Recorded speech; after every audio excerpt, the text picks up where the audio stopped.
Okay, so here hopefully is the final prediction. That we still have this Asheraian Pentecost that runs from ER 21 2006, when we had our first prediction no-show. But of course it wasn't known to be a no-show until that day had passed. So the first day of my being an Asheraian prophet, someone who successfully managed to prophesy something that didn't work, was ER 21. So you count it exclusively from...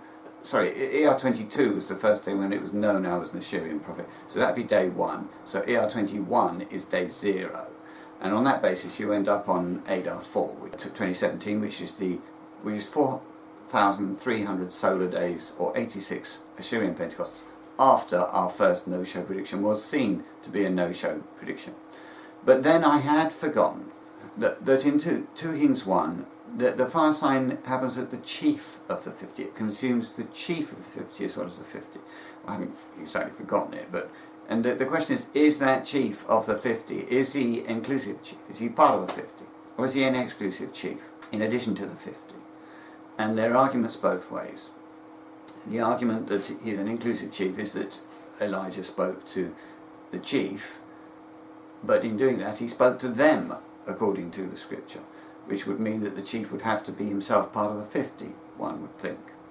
However, the other interpretation is that he spoke to them by speaking to the chief, because I have actually predicted every single day of the 50 as a fire sign prediction day, and the chief as well. So, in other words, when I said, let fire come down from the heavens and consume you and your chief, and you said it to them, it's because I predicted every single one of the 50 days. And then you end up with this sort of philosophical debate I'm having with myself. God is somebody who is not a hypocrite. He does not appoint people who can't play football to run football teams. He does not appoint people who can't cure the sick to run hospitals. He appoints elders to run the church, elders from the church which they're running.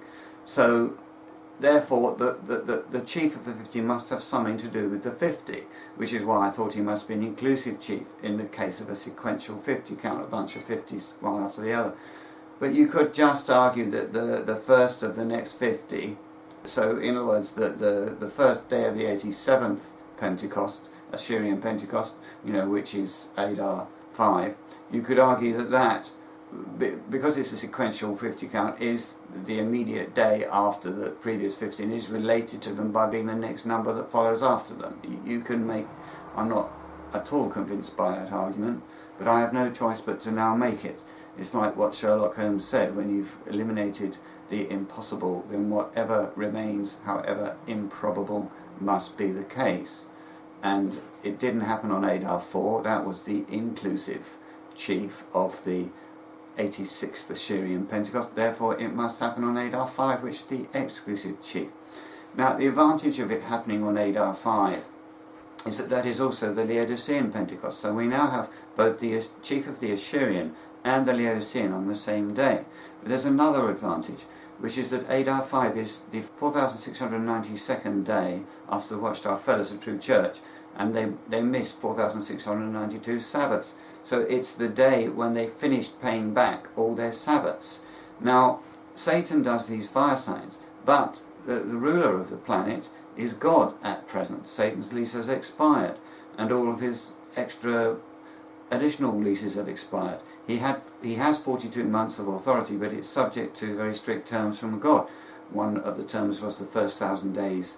He has a chain, and they haven't expired yet. They expire on the 2018 ER10 when the last saint comes in. So he's limited in what he can do until ER10. Another term of it appears to be that he cannot set off a nuclear bomb other than on a Pentecost. It's not that God said to him, you can't set off a nuclear bomb, but if he's going to do it, it must be the Pentecost. Now, it is known by God, of course, that these fire signs will release his people, and he will not release his people until the Sabbaths are paid off. So he may well have said to Satan, you cannot do a fire sign which will release my people, and also will achieve what your ghastly political ends are. And it's not to Satan actually saying it necessarily, it's to the dragon, which is Satan's organisation, which has probably toppled Satan now and usurped him. Satanic Jezebel, if you like. And he probably said to them, you can't do a fire sign so as to release my people until Adar 5, probably till the end of Adar 5, when the Sabbaths are paid back. the whole period of 4,692 solar days, from 2005 ER14 when the Watchtower fell as a true church, to today, which is 2017 ADAR 5, 4,692 days, that is the exact number of weekly Sabbaths that the Watchtower missed, starting when they were installed as the true church, installed over all Jesus' belongings, the saints. They were installed on 1915 Sivan 9 at the 1NC Pentecost, pursuant to the end of the continuous Gentile times, which was 1914 Tishri 15. The first 1NC Pentecost after then, when they could be appointed at first fruits and installed at Pentecost, was 1915 Sivan 9. And they feed for 100 years of Mark, where they sat down in rows of 150s. The 100 secular year starts until 2012 Sivan 14, when the Laodiceans died to Adam, and they then lost their authority to feed 1NCs. The Watchtower lost it earlier, but the Laodiceans continued it until 2012 Sivan 14. And that's 100 Tishri 1 year starts from 1916 Tishri 1. They got appointed to feed 1911 Tishri 2 and installed to feed 1911 Heshvan 21 at 2NC Pentecost. And there are 100 Tishri 1 year starts from then, starting 1912 Tishri 1, ending 2011 Tishri 1. Then 2012 Sivan 14, they fall, they die to Adam and become non-adamic, and that's the end of their appointment. So that's just to confirm the 1915 date for the installation of the Watchtower. Once they're installed ruling as sacred king, not when they're appointed to feed, once they're installed over all Jesus' belongings, then they're responsible for what they do. And they told them not to have any Sabbaths. And then they're responsible for every single weekly Sabbath that were missed, 4,692 of them. They end today. And so today is the end of the Sabbath penalty, and it is the Laodicean Pentecost from 2017 Tebeth 16, when they were reappointed as a true church. Dry, no water baptism, but true.